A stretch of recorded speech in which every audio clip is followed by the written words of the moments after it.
নামাজ ভালো লাগে না, আমার আপনার কাছে রোজা ভালো লাগে না, মাওলা পাকের জিকির ভালো লাগে না, নবীর সুন্নাত টুপি ভালো লাগে না, নবীর সুন্নাত দাড়ি ভালো লাগে না, নবীর সুন্নাত লম্বা জামা ভালো লাগে না, ও মুসলমান যত নেক আমল এগুলো আমার আপনার কাছে আজকে ভালো লাগে না, যত গুনাহ ভালো লাগে। কারণ কি? কারণ আছে না নাই? কারণ আছে না নাই? কি কারণ? ও মুসলমান উদাহরণ দিলে বুঝতে সহজ হবে। আপনার ছেলের জ্বর হইছে। কি হইছে? আপনার ছেলের জ্বর 103 ডিগ্রি জ্বর।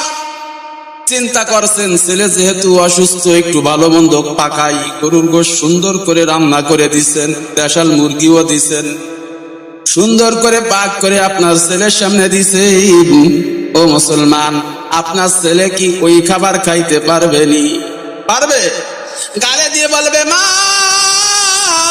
তুমি কেমন পাক করলা, তোমার পাক তো তিতা, খাওয়া যায় না। পাক কি তিতা? আসলে কি খাবার তিতা? না না, ছেলে তো অসুস্থ, তার তো জ্বর, জ্বর হওয়ার কারণে মুখের রুচি নষ্ট হয়ে গেছে। এখন গালে যত ভালো খাবার দিক না কেন, এমনকি যদি দামি মিষ্টিও দেয়, সেটাও তার কাছে তিতা লাগবে। ও মুসলমান, নামাজ ভালো লাগে না, বিরক্ত লাগে, রোজা ভালো লাগে না, বিরক্ত লাগে, কোরআনের বয়ান ভালো লাগে না, বিরক্ত লাগে, নবীর হাদিসের আলোচনা ভালো লাগে না, এইগুলো বিরক্ত লাগে কেন? বলে কারণ হইল তোমার ইমানটা এখন আর সুস্থ নাই, তোমার ইমানটা এখন অসুস্থ, তোমার ইমানটা মাজুর, তোমার ইমানের গায়ে 103 ডিগ্রি জ্বর। ওই ইমানদার এখন নামাজ ভালো লাগে না, ওই ইমানদারা রোজা ভালো লাগে না, ওই ইমানদারা নেক আমল ভালো লাগে না, এখন ওই ইমানদারা স্টার জলসা, টি বাংলা, কিরণমালা, কটকটি ভালো লাগে, এখন ওই ইমানদারা আইয়ুব বাচ্চু আর মমতাজ খালারে ভালো লাগে।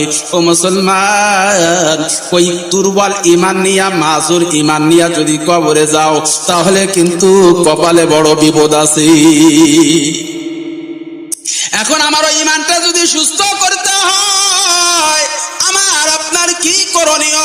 আল্লাহ সুবহানাহু ওয়া তাআলা বলেন, ইন্নামাল মুমিনুনা আল্লাযীনা ইযা যুকিরাল্লাহ ওয়াজিলাত কুলুবুহুম ওয়া ইযা তুলিয়াত